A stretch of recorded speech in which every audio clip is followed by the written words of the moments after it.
So then how do you find other people, that kind of stuff? Right. Well, there's a couple of different ways. I mean, one of the easiest ways to just get into cryptocurrency is first of all, download a wallet. I'm going to have y'all do that today. So if you want to, you can go on your App Store, Play Store, go download Monarch Wallet. So you can get a head start and have it on your phone. Because I'm going to send you some cryptocurrency later here in the session. But the easiest way, I think, just kind of getting into it, after you download a wallet, you walk right around the corner, and there's a coin flip ATM, and you just put cash in, and then you'll send you cryptocurrency. Right there, taking possession. A lot of times with Coinbase, after you sign up for other exchanges, yeah, if you would, just make sure they have it, yeah. So when you download your wallet, it's going to ask you to write down your keys to secret this. So what I told my mom. And I found out they did video of $60. She then learned how to take the free ones, swap them into other ones, move them around to other wallets. She got that right on. No, that's a great lesson. Great lesson. No, that's perfect. Let me get on the microphone. All right. So where's this report right here? Got it. You need a beverage? Mixing it up, baby. I know. All right, screw me off. I told him. That's not how it works. I can't sit in the back of the class. You're going to sit in the back, but it's not the back. It kind of feels like the front. No, not in the front. Sit in the back.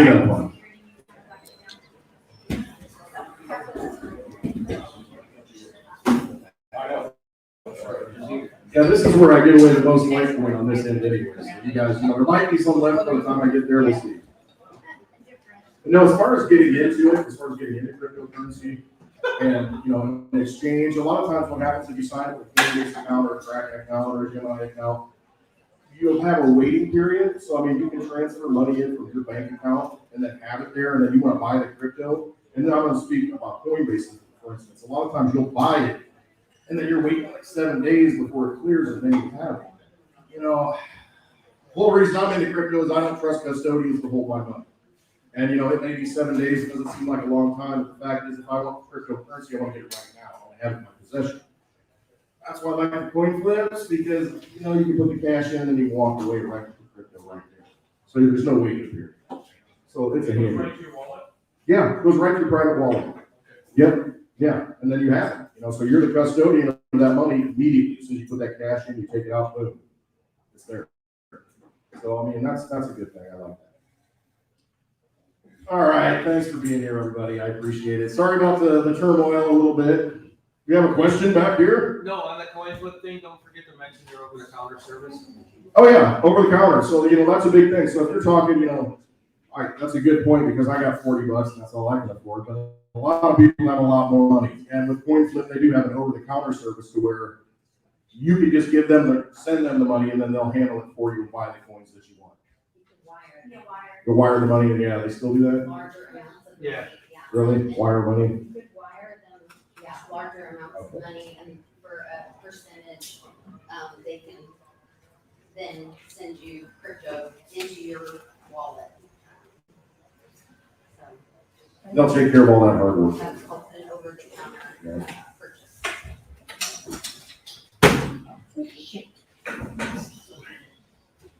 All right, I'm gonna go ahead and get started. What is money? I don't know. What is money? What is art? What gives that value? Again, I'm gonna bring up the Dali Museum over here, the Salvador Dali Museum. Got all kinds of artwork in there. The persistence of memory, the melting clock, all those things that an artist created. Why is that important? What gives it value? Why do people pay millions and millions and millions of dollars for artwork that they hang on their wall? They think it has value. Perceived value. Right, perceived value. They perceive it. They feel something special. It resonates with something in here, and they choose to give it value. And if enough people give it value, well, then it becomes accepted by a lot of people, and it's no different than money.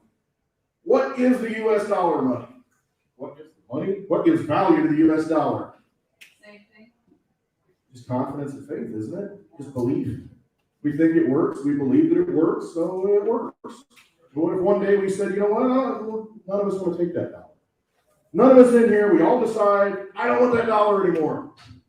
What's it worth to us? No, we're getting it. Right. It's really a big confidence game is all it is. Anything that has value is given value by us. So if we decide that it has value, it has value. And enough people decide that it has value, it has more value. So what is money? It's what we give value to. So why would we give money value? It has to do something for us, doesn't it? I think what money is, it is nothing more than a store of your energy. You think about it, you go to work, you get a paycheck, somebody pays you for your energy. So money should hold that energy, right? I mean, it should be a good store of that value. It should hold that, like a battery that you can take out and it works. It should always be able to work. Well, does it work? Does it always work? Not always. And the reason is, I'm going to use the analogy again. I didn't bring my prop with me because I'm on the other side of the room, but I made the example yesterday. In 1964, minimum wage was $1.25. $1.25. At that time, $1.25 was 5 quarters, and in those quarters was silver. And those same 5 quarters today are worth over $20. Now, if you just take in $1.25 back then, a dollar bill, and maybe a quarter that, 1965 didn't have any metal in it. But let's just say you try to preserve your wealth in paper. What's that $1.25 worth today?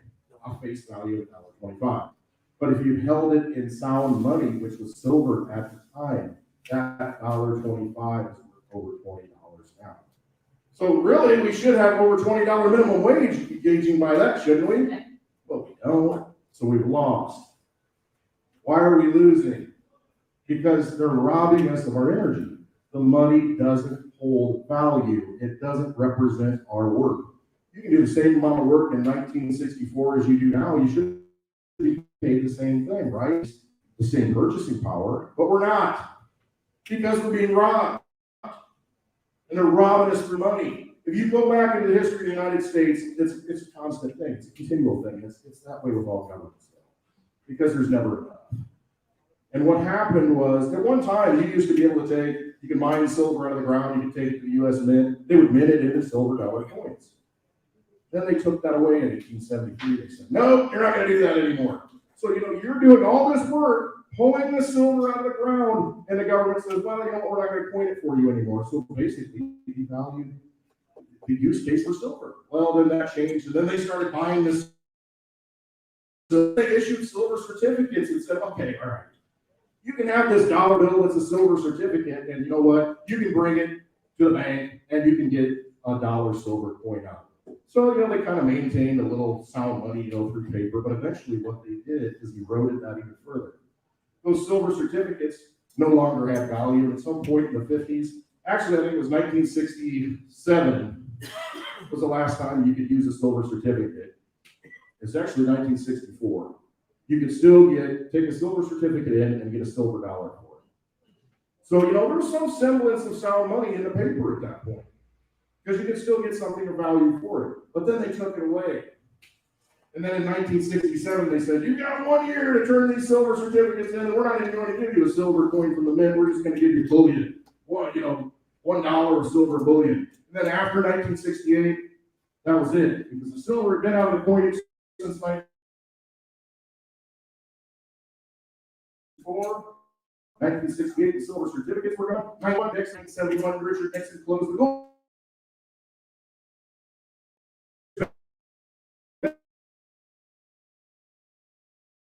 That was tied to anything was the gold window. It was still open. And the French said, you know what?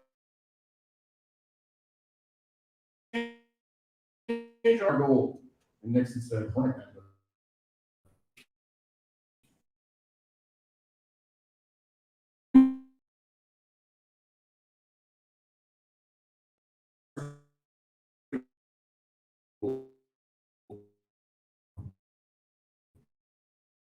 And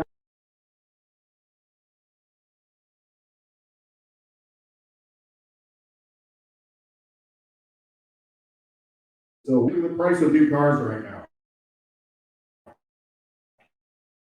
The price of food right now. Look at the price of everything right now. It just keeps getting more expensive. And the thing is, why is well, it is- yeah, it-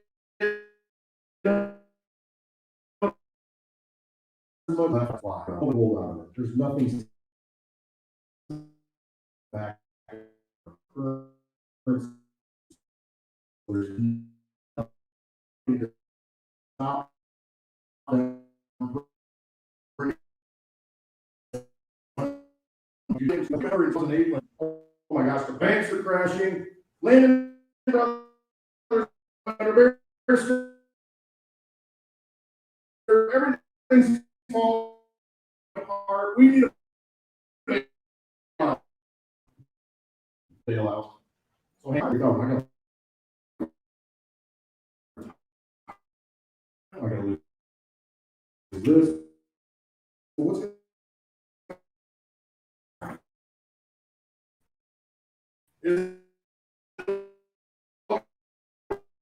All $100.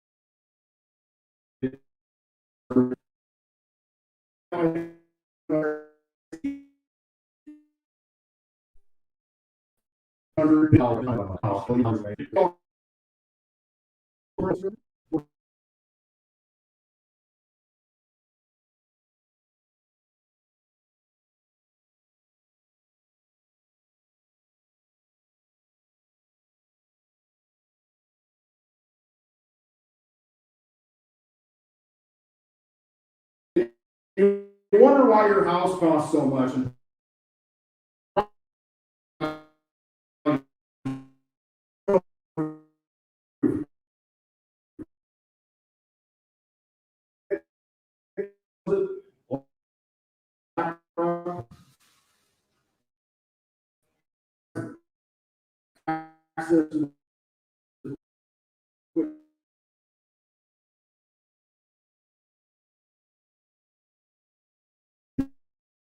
it's time for you.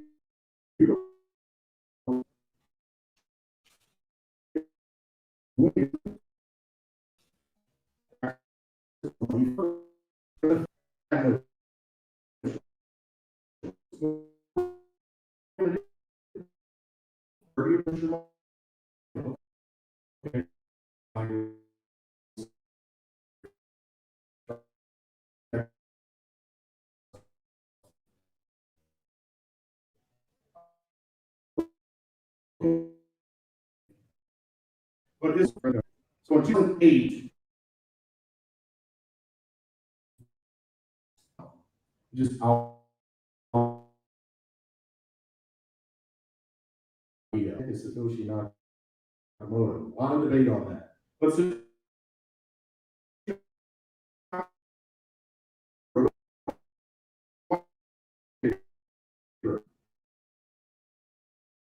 outlining here.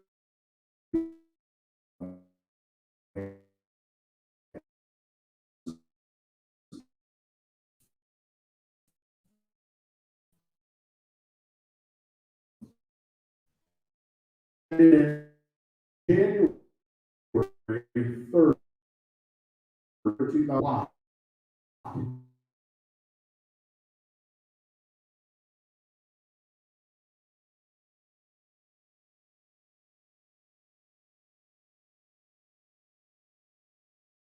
2010.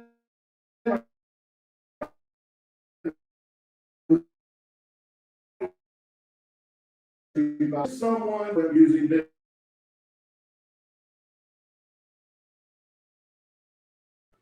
They said,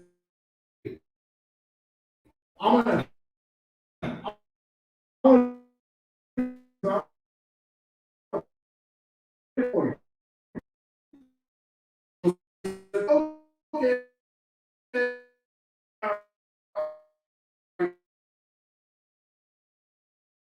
transactions. And as we've gone forward, Bitcoin is what? $1,000. See, that's just $5. It doesn't matter. One Bitcoin is always one Bitcoin. And if you take away from it,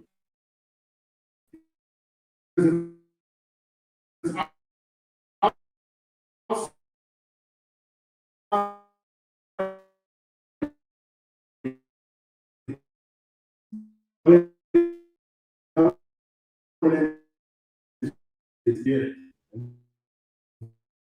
Still 27.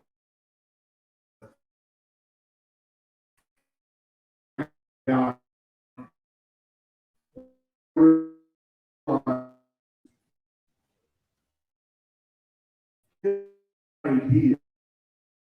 it's a concept. It's like our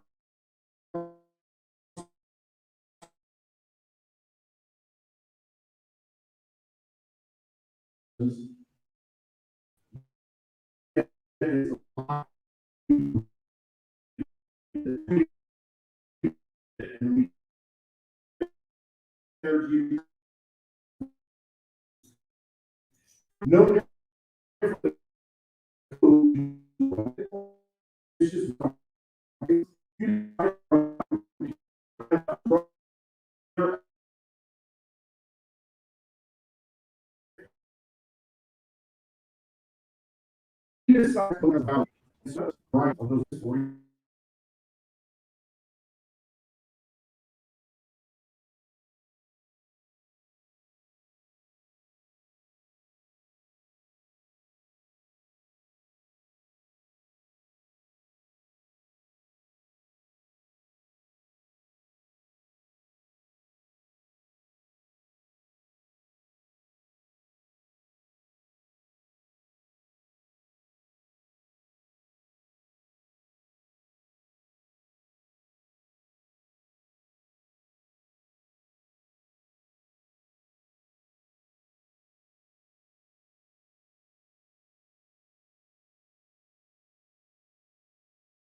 there is an alternative now.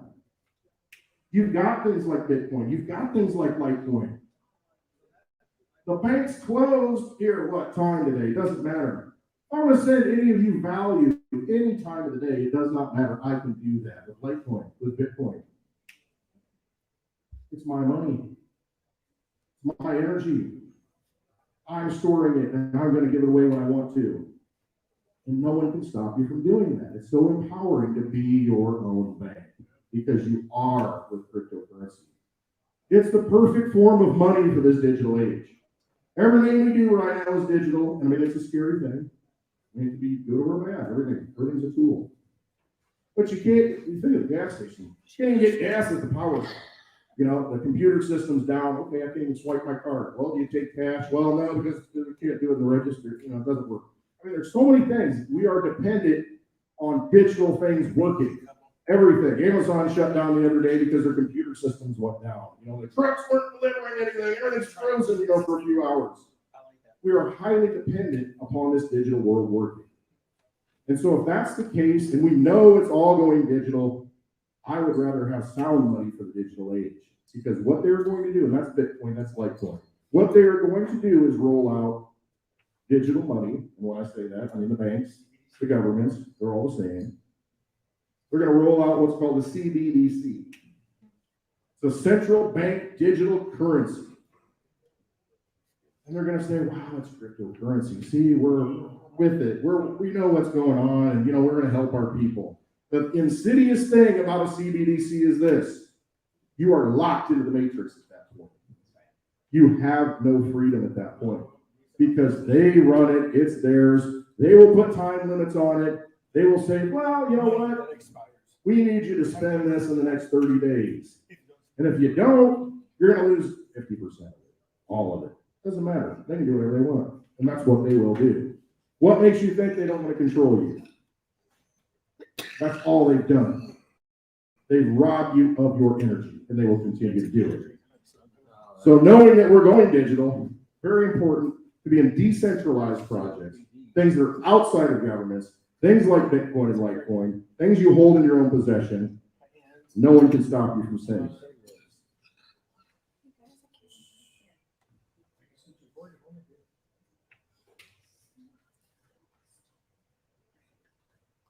I guess it all comes down to a choice. We can choose to do whatever we want. We can listen to people who tell us what to do, who have led us astray and told us to do things that really haven't been to our benefit.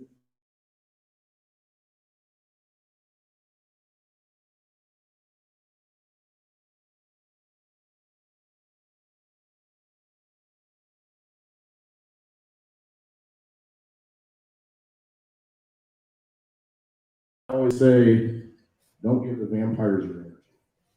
And there's a reason why I say that. Because they truly are vampires, but they have no power. You're voluntarily giving them energy, giving them power. And what's a vampire do? Tries to get in your house, but it can't come in, right? Unless you let it in over the threshold. Isn't that what's supposed to happen? They can't come in unless you invite them in. And they really have no life.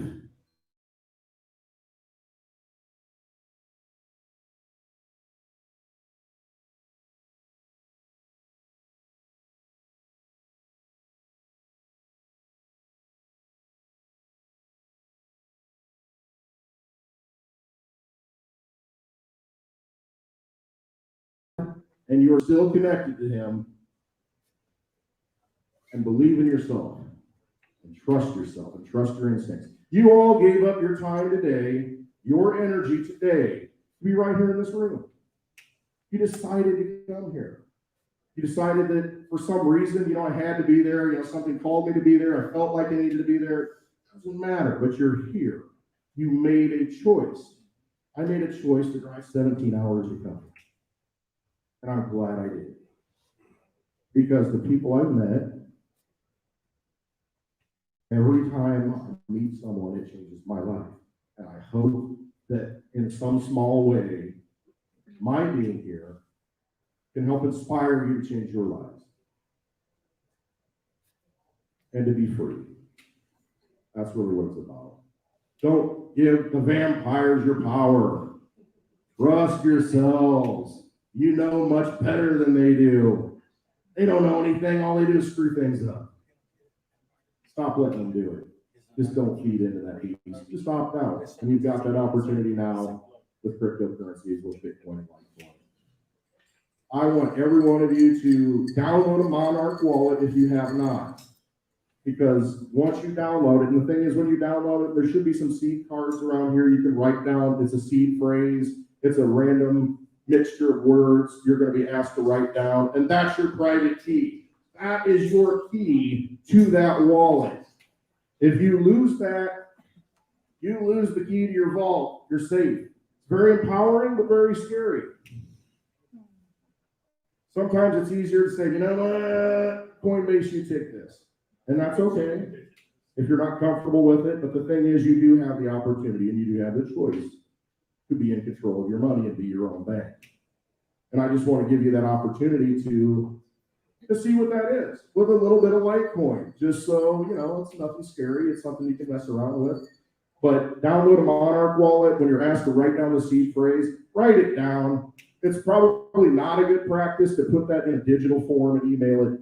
It's better off to write it down, because anything that's digital can be hacked or seen, except cryptocurrency. Also not a good idea to take a picture of it. Yes, anything digital. Yeah, because Apple has already, literally, earlier this year, they told everybody that they were looking in your phones, looking for child predators. So they are scanning your photos. That means they're looking at all your pictures. So they're looking at anything you've taken a picture of, which means they have any passwords you've taken a picture of. So do not take a picture of passwords. They have all of your information.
Sure, no, absolutely. Okay, so Litecoin was, it's been running for over 10 years. I believe it was October 13th, 2011. Maybe it was the 31st. I don't know, I get the numbers backwards. But October 2011 was when the first block of Litecoin was mined and created. There's a fixed supply of 84 million. Bitcoin, there's 21 million, so there's 4 times as many. Litecoin's 4 times as fast because the blocks confirm every 2.5 minutes as opposed to Bitcoin's 10 minutes. Litecoin network has never been interrupted, never had to be restarted, never been an issue for over 10 years. It has always worked. So I look at it as, all right, 84 million Litecoin, 0.25 for every American. Extrapolated out across the board. I look at it from a scarcity factor, fundamentals to me, how fast it is. Public, second, a little bit of Litecoin today. And boom, boom, done. We're standing for the scarcity factor. And there's a lot of cryptocurrencies out there that have billions and trillions of tokens, coins. Having a fixed supply like Bitcoin and Litecoin is very important. And so if you got Bitcoin that's there's 21 million that can exist, 84 million Litecoin can exist. That's 4 times as many. So Litecoin should be a quarter of the price of Bitcoin, right?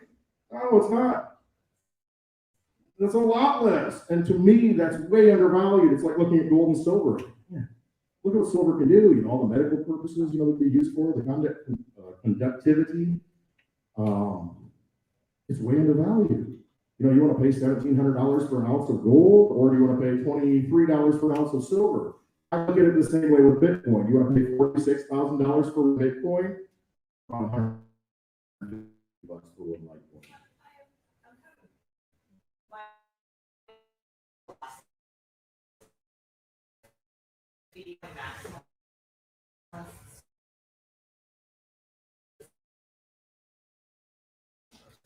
Uh-huh. My question is who started Litecoin? Okay, the person who created Litecoin was a man named Charlie. No, he just created it. What he did is he forked Bitcoin. Basically, took the Bitcoin open source projects. That's how they started. They take the Bitcoin code because that is the brand that's been around forever. And that is the kid said, "Hey, you want a faster block price, so it's quicker."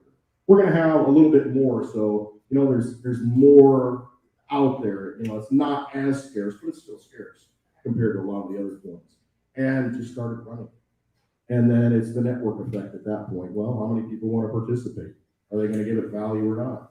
Because there are projects that I remember, they're dead. Nobody minds it anymore. Nobody gives it power, energy, it's gone. And if you invest in that, it's gone. And so I try to talk about just those things that have staying power.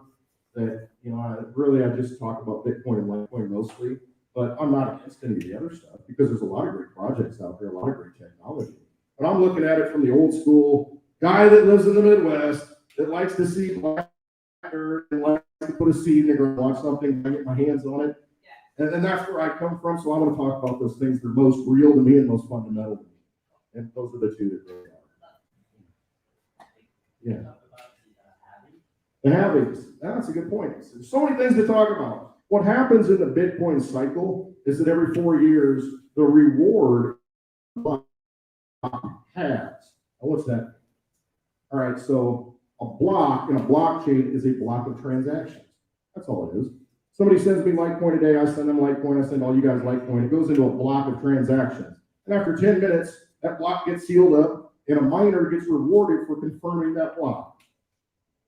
They get rewarded in Bitcoin. So that's how Bitcoin is created. By doing work and processing. So every 4 years, the reward for each block gets cut in half. So it makes it harder and harder to get to Bitcoin. That's the same with Litecoin. So right now, I'm not sure what it is, like 6.25 Bitcoin a block maybe? Yes. Is that what it is? And that just happened last year. So in yeah, something like that. So let's say 3 years. It's going to be down to 3.14. And so it becomes more difficult to get that Bitcoin. And that's why you've seen 19 million mined out right now in what, 12 years? And there's 2 million left to go, but it's gonna take until 40 or 2140. I mean, because you're not gonna get that much coming in. I don't know if that answers the question. Amber? No, I was just also thinking about like her question, and maybe you should talk a little about the Litecoin Foundation. And at one time they didn't have any paid people in that project. Is that correct? Is that still true? I'm pretty sure, I can't speak 100% for them. I'm not part of the Litecoin Foundation. I know that there is a foundation. Anybody can start a foundation for any of these coins. And I see Digibyte's been doing that lately. Just to The support. foundation is separate from the coin. Correct. It just supports it and tries, marketing, tries things like me, I come up here and I talk about Litecoin. It's just because they believe in it. They want to form some entity that's completely separate from the Litecoin network. Has nothing to do with it, but they want to see adoption. They want to see it grow. And maybe as a payment system, maybe as just a savings, whatever it is. Everybody has their own ideas of what cryptocurrency should be, and that's the beautiful thing about it. It's decentralized. And so any of us can start a foundation for any coin we want to and try and support that coin. And there's a lot of volunteer effort in Litecoin. It's a very powerful community, a family, I would say, because it's that one coin that's brought a lot of us together in this room. For whatever reason, there's just something about it, and I've heard other people say that. Last night I talked to a lady and she said, I don't know, I just feel it in here. There's just something in here about Litecoin. And, what gives anything value? Again, when you look at that piece of art, why are you giving it value? I don't know. It's something deep. It resonates deep within me. And so I give it value. It changes something in me. So that's why I give it value. That's like anything else. And so Litecoin's kind of a special thing for me and a lot of other people. Yeah. Mitch, did you want to say something? Yeah, I was just gonna say, the name Light, right? The lighthouse. It calls the boats home. It Change calls the us spelling together. around, exactly. It's Right. And all the people in the community that I've met bring that light, so, yeah. Yeah, it's just kind of light energy about it. There's definitely aptly named, I should say. Yeah. Go ahead, Ron. Have you noticed lately how much is being mentioned now in different newscasts and TV shows about Bitcoin is being brought to light, where a year ago it was like voodoo. Nobody talked about it. It was Right. It almost like something, a switch got flipped. Yeah. To where it's like, okay, now it's time. See, I think they've always known that it will be time to use this digital currency, these sound assets. The powers that be have always known that there's nothing they can stop it. And I think you see the messaging now, especially in the mainstream, that, okay, it used to be bad, only drug dealers used it, and terrorists. But now you see it being more, I don't want to say rolled out, but you see it becoming more mainstream. 25% of Americans hold crypto. Yeah, that's a big number. It may be just a little bit. Yeah. Some Elon Musk Dogecoin, probably got because 5% Elon of bumped it up, that. and not that I have anything against the Dogecoin. I don't. I really have nothing against any coins, because really, then I would be bashing all of you. You choose to give energy to what you want to, and it's your choice. And who am I to say that one's no good? I'm not going to do that. Yeah. I was at the Dubai Expo last week. Oh yeah, cool. Well, I was told by a person Yeah. that works for Visa that is in corporate that they've already signed a contract with the government to back the digital coin that's coming out. And he says, I can prove it to you. He says, That's an amazing and I thing. said, in no, you don't. space. I mean, I think more than anything recently, that's brought so many new people into cryptocurrency. Posting it on. I mean, you look at a lot of the young people, I mean, they're getting what NFTs are, and they're getting involved in it. And it's just, that's great, because it's just one more thing that, that opens people up to the whole blockchain and crypto space. Holy crap, this is happening. Yeah. And he says, It really is. Yeah, it really is. I mean, and it's just, we're saying, and and like Lisa said, there's 25% of the US that holds cryptocurrency. Okay, what happens when the 75% come into it? Because we're all gonna be in it. I mean, because that's the way it's gonna go. It is a digital world. It's here, it's not going away, and you just have to really navigate through it, do a lot of research, and trust your instincts and what you resonate with. I mean, there's plenty of opportunities. So, NFT space, it's a whole different thing. It's an amazing thing. You know, we're gonna be able to take music and artwork and put it on the blockchain and have secure ownership and verifiable ownership of a piece of art or an object or a house, a deed, marriage license. Let's make an NFT out of that. And there's so many options that can be done. Yeah, Ron? I'm having you remember the picture that you give me and sign? And you sign? Yeah. I'm gonna make an NFT out of it. There you go. It's the only one. There you are. Yeah, we did an NFT. Oh, go ahead. I'm almost embarrassed to I'm ask only the kidding. question. No, because I I'm thought so- about it. Here, I don't know anything about this, but, how do you choose which one to purchase and how much money do they cost? And you mentioned the CBDC. Yeah. Won't we be competing with that if the government issues that? Yes. Yeah, it's really no different than it is now. I mean, there are dollars that you can use, or you can use cryptocurrency if you want to. I don't know. I guess to a certain level, yeah, they're going to want you to go down that road and participate in CBDCs. But I mean, we can transact at any value right now. You know, somebody can trade a bottle of whiskey for knowledge. You know, I'll take that bottle of whiskey. You know, so we can choose what we use as currency. And there's really nothing they can do to shut off digital currencies that are decentralized. So yeah, maybe there's some competition there from the government perspective, but we're really not playing in that casino with cryptocurrency. I don't know if that answers the question, but it's Just separate. like the dollar is the only currency Yeah. that we use here, and would it be where we only use the CBDC? If we choose to do that, yeah, it could go down that road. But you know, some people may choose to, and I will never choose to do that because I know they'll leave value. And if I can use something else, I will choose to use it. So if I want to pay someone, and if they want to pay me, I would choose Litecoin every time. I'll make that choice. And that's just what I'll do. And so it really comes down to that. Yeah, most people are going to use the CBDCs. They absolutely will. Because most people use the dollars now.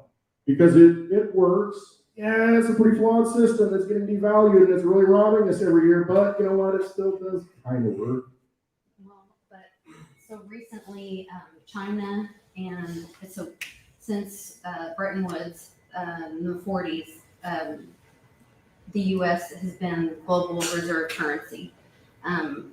But recently, there was a big oil reserve found in China, and Russia and China did a deal. And for the first time since Bretton Woods, China and Russia did a deal in yuan.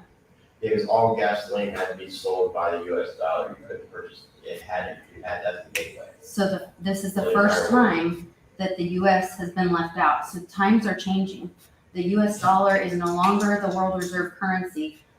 We are still living in this fantasy. The U.S., like America, we're in this fantasy that we think we're it. We're the greatest country in the world, and we have the strongest economy and the greatest money in the world. Like we're in this fantasy right now. We're in this little snow globe that we're protected, and we need to protect ourselves because we're about to get woken up and have a real harsh reality. And it's going to be a real tough winter for some people. And we need to protect our families. And this is why we're into cryptocurrency. This is why every family should have some extra food and some, hard assets, some silver and Not gold, cryptocurrencies silver. and think about this stuff. And toilet paper. Yes. And little mini bottles of whiskey because they make good barter items. That's what the petro dollars are for. She was asking about how to know which one to purchase. I don't know if you want to direct to like CoinGecko.com or CMC market cap and kind of explain the market cap and how the top 100, maybe 25 to 100 coins are a little more less risky than say the thousands of them that are out there. Sure. I mean, if there's a question of, well, man, I'm all new to this, so there's 15,000 of these cryptocurrencies. Which ones? What do I buy? Just buy them all. No. If you want to play it safe, I mean, when my parents first, came to me, this is like 2017, I was talking to them about it. At the time, I said, just buy Bitcoin, Litecoin, and Ethereum, split it 3 ways, and be done with it. And I said, that's going to be your best bet, your easiest thing to do. But there are so many other good projects out there. But what you want to do in doing your research on it, so if you go to coinmarketcap.com, I think I might have that on that syllabus, I'm not 100% sure, or you go to coingecko.com, what they'll do is give you a list of all the cryptocurrencies and what their current valuation is, the price in dollars, and then the total market cap, which would say, okay, there's 19 million Bitcoin at $46,000 each. I'm not going Rain Man and doing the math. You got to do the math on that. But it's a certain dollar amount. And they're going to show you that. And you'll see the ones, and that will tell you which ones are the most liquid. In other words, I mean, there's a lot of use for them. Again, that's why I like Litecoin, because it's very liquid. It's on every exchange. Bitcoin the same way. It's on every exchange, every ATM. It's very easy to get in and out of it if you want to. There's a lot of people using it.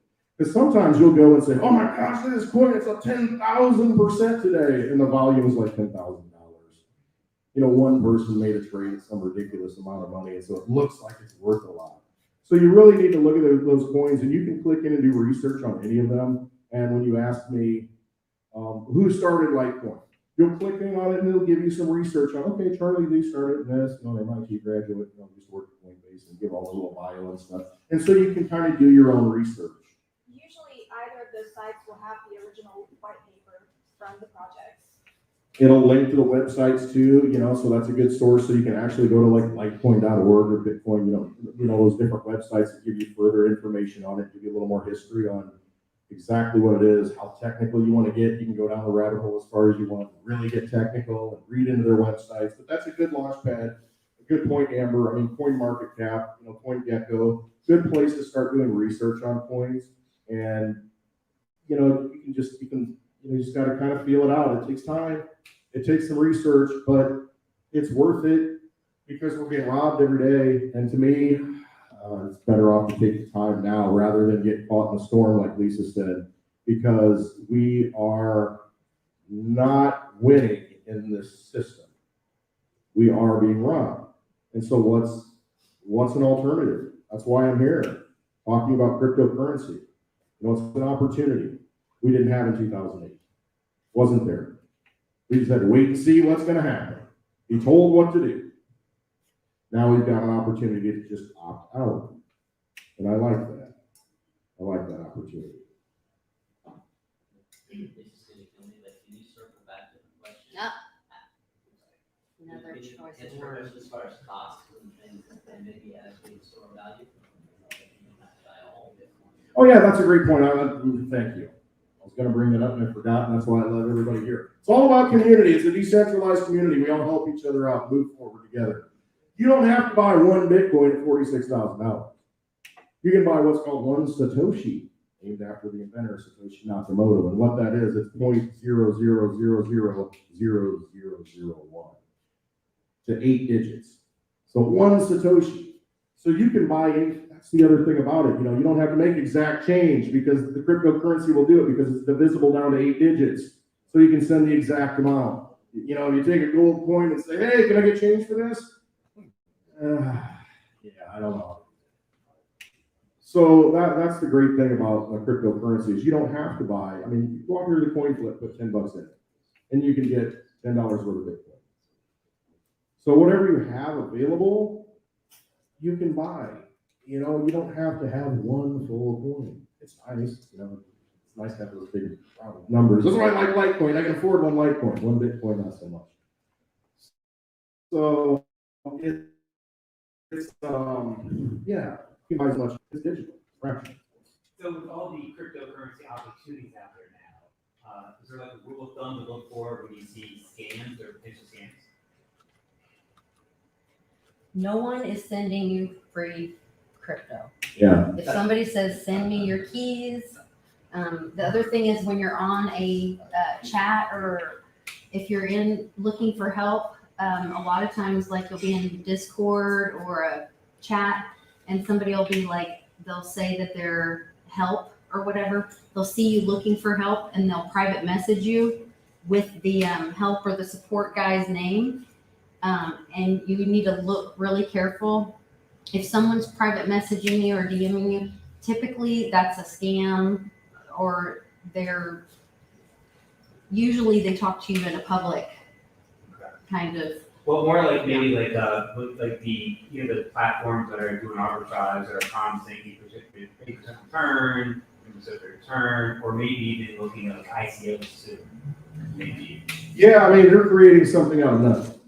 And I mean, and so it's a risk. I mean, I remember in 2017, the ICOs, and there's so many. Of course, it's like, oh, that's a great idea. I need some of that. I need some of that. I need some of that. And all that's worth nothing.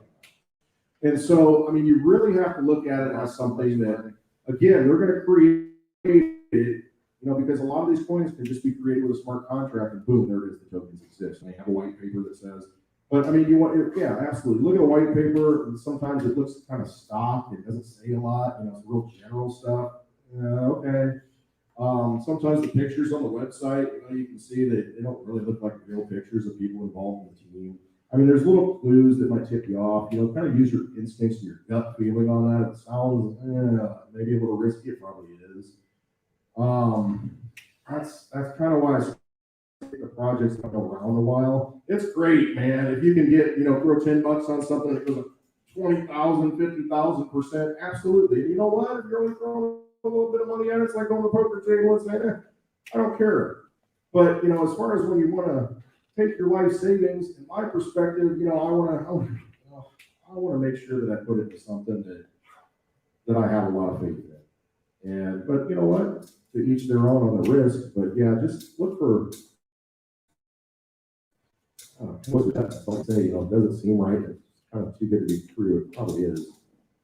On a lot of those projects that are doing the high yield and high interest rate, I mean, you can definitely make money with those, but they are definitely risky. You have to get in early because as more and more people get in, the value goes down and down and down. So you got to be in early and you got to get your money out. You cannot just, and I don't think Clint, Lisa, and myself, we're not really into, that's not how we participate in the crypto community. We kind of want to go into something where we can buy it because we had some savings set aside that we know we don't need. And so you buy it, you put it in your wallet, you look at it a year from now and, see how that goes. It's kind of more of a long-term play, but definitely know people that are definitely making a lot of money on those things. But if you do not have time to look into it, sit in front of your computer all day and babysit it, you can really get wrecked, as they say. I mean, you can really get rug pulled very quickly. So absolutely.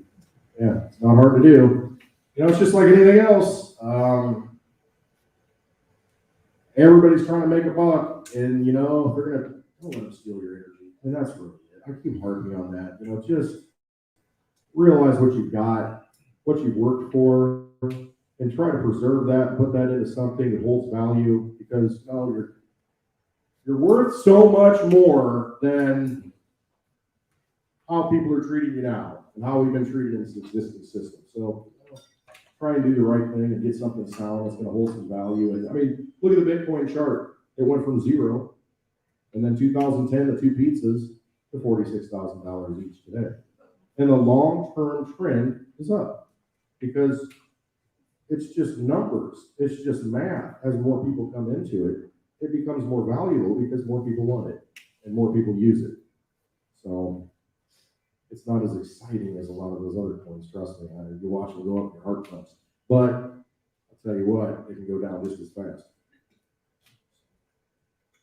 I don't have much more to say. I just appreciate each and every one of you for being here. Always trust yourselves. And if you haven't downloaded the Monarch wallet yet, let's get that done. Let's get that seed phrase written down, open that up, and I want to walk around and I'm going to send everybody Litecoin. And you're going to see how easy it is to send value from one wallet that you control to another wallet that you control outside of any system. Any questions? Any questions? Yes. So what happens if the internet goes down either by design or by accident? We're all dead. I mean, No. I'm gonna chime in though, there's things, and I can't remember the name of it offhand, but there are things that people can use, they do this at like Burning Man festivals in the desert, where they can create mesh networks out of devices. Yeah, I've seen those little We can ones. take the internet down, but we can create our own internet with mesh devices and still go to peer-to-peer, so it really technically doesn't matter. if the internet goes down. We can find a way around it. Well, and that's it. If the internet goes down for the entire world, we really got problems. You can't get gas. You can't get food. I mean, you're out of luck. I mean, you think about everything you do on a daily basis, transaction wise, everything's digital. Everything's digital. Well, and the coins still exist, Right. and they also run on satellite. Yep. Until that, think about it this way. An EMP hits the United States. What's what I always hear? What are you gonna do with your Bitcoin when the EMP hits? Well, if I survive it, the blockchain is still running in other countries. Until that last computer stops running the Bitcoin code, it still exists. So it's not a US thing, it's a worldwide thing. And anyone can participate. You can download the core wallet and run it on your laptop and support the Bitcoin network. See, it's decentralized. GoTenna is one of them. That's it. GoTenna, yeah. You can take a bunch of GoTennas, we can all have GoTennas, we can create our own mesh network and create our own little intranet. Right. And so because we don't have to be on the internet, we're all communicating with each other, like Bryce said, peer to peer with these little devices. And I've got a few GoTennas, and I just need to use them more. But if we all had one, we could walk around town and, hey, I need this. Oh, okay, send me some Litecoin, Bitcoin. Boom. We can send it to each other on that private little network that we've created. So I guess the answer is, whenever there's a problem, we as human beings come up with a solution. And as long as we believe in ourselves, as long as we continue to move forward, we'll figure this out. There's no doubt in my mind. When you think of physical wallets, and can you transfer from one to another, like if you're standing with a friend and you just connect them or something?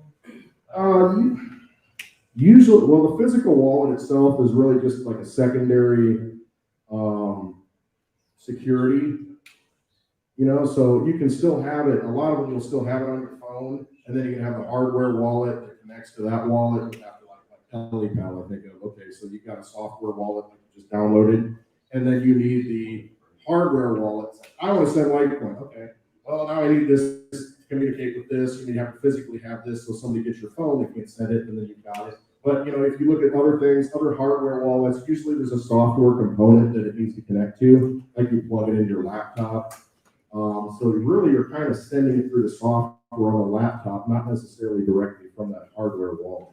So, if you have the hardware wallet and you want to send it to somebody else, you almost need a software component on your phone or on a laptop to do that. There may be hardware devices to where you can do that. I'm not aware of them.